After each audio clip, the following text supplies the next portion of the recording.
Kita ke krisis minyak goreng dunia. Sahabat, di belahan bumi manapun Anda berada saat ini, bersiaplah Anda memasuki masa ekonomi yang berat. Gejala inflasi meninggi, turunnya daya beli sudah menjadi gejala dunia. Namun, kita membicarakan hal yang lebih rinci sedikit tentang cooking oil atau minyak goreng dari kacamata dunia. Kita mulai dari Indonesia. Indonesia sebagai negara penghasil minyak sawit terbesar di dunia, memblok ekspor minyak sawit karena efek dari pengusaha minyak sawit main dengan birokrasi, mengekspor melebihi domestic market needs, melebihi kebutuhan pasar di dalam negeri secara domestik karena didorong oleh rasa ingin cepat kaya, dan pejabatnya pun ikut bermain kong kali kong dengan para oligar. Maka terjadi kelangkaan minyak goreng di Indonesia. Rakyat teriak. Dan tindakan berikutnya untuk menyelamatkan muka pejabat, sekarang mereka melakukan pemblokadean pengiriman minyak sawit ke seluruh dunia. No ekspor. Ini membuat dunia panik. Kita semua tahu, dua negara penghasil minyak bunga matahari sekarang lagi berperang. Ada juga minyak goreng lainnya, misalnya minyak sayur berbahan kedelai atau soybean oil. Namun saat ini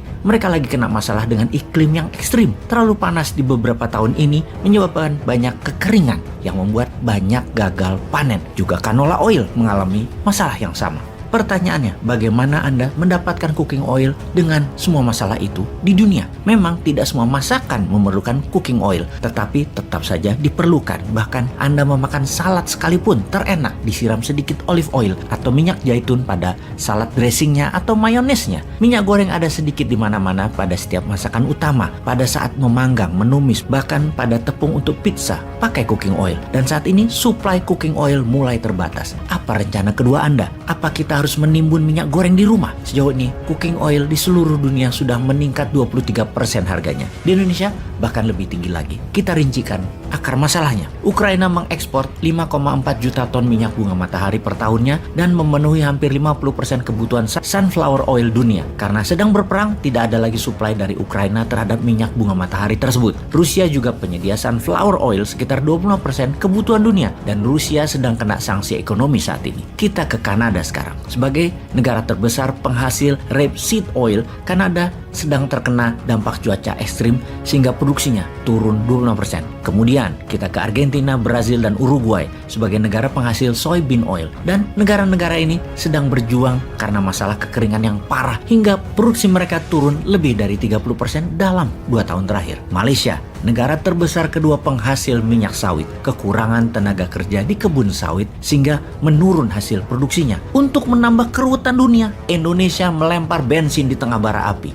Indonesia sebagai negara terbesar penghasil minyak sawit melarang untuk mengekspor minyak sawit. Indonesia merupakan penghasil sepertiga ekspor minyak goreng atau 30 ton per tahunnya. Pengimpor terbesar sawit Indonesia adalah India dan Tiongkok. India bahkan menggantungkan 50% lebih kebutuhan minyak gorengnya dari Indonesia, di mana India merupakan negara terbesar di dunia pengguna minyak goreng. 1 tahun 13 juta ton kebutuhannya. 60%-nya adalah minyak sawit, 20%-nya adalah soybean oil, dan 12% sisanya adalah sunflower oil. Juga sisanya macam-macam minyak lagi seperti minyak zaitun misalnya. Kalau diperhitungkan per orangnya, India membutuhkan 19 kg minyak goreng cooking oil per tahunnya. Kebutuhan tersebut Indonesia memenuhi lebih dari 50%, kemudian Malaysia 30%. Diperkirakan India, efek kekurangan cooking oil dan terbatasnya persediaan akan membuat harga naik cooking oil tersebut mendekati 30% dan akan membawa 1% inflasi di India. Bayangkan, Indonesia bisa membuat India inflasi. Ini membuktikan Indonesia negara global player sejak awalnya. Memang takdirnya Indonesia itu adalah jadi negara besar. Secara keseluruhan dunia, sekarang harga minyak sawit sudah meningkat 55% di pasar Amerika. Harga soybean meningkat 27%. Rapeseed oil naik 50% di Eropa juga Amerika, dan semua ini kedepannya akan semakin buruk. Jadi sebagai konsumen,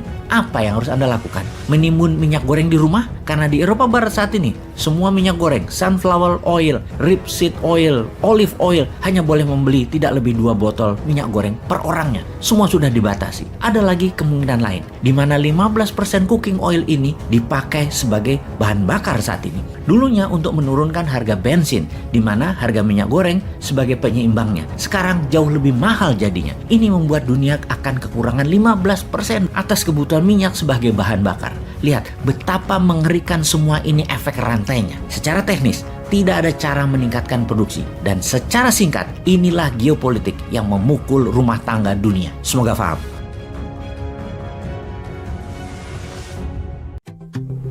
Hai, kamu tahu nggak sih Pakai Dinaran, kalian bisa beli emas dengan biaya 10.000 aja loh. Kamu bisa transaksi emas dengan sistem digital jauh lebih mudah. Beli emas, belanjakan emas, ambil emas, beri atau transaksi emas bisa dimanapun kalian lakukan. Selain itu, rupiahmu jauh lebih aman dengan underlying emas tanpa takut berkurang dan cenderung naik setiap waktunya. Di Dinaran, setiap rupiahmu bernilai emas. Jadi, download Dinaran sekarang juga.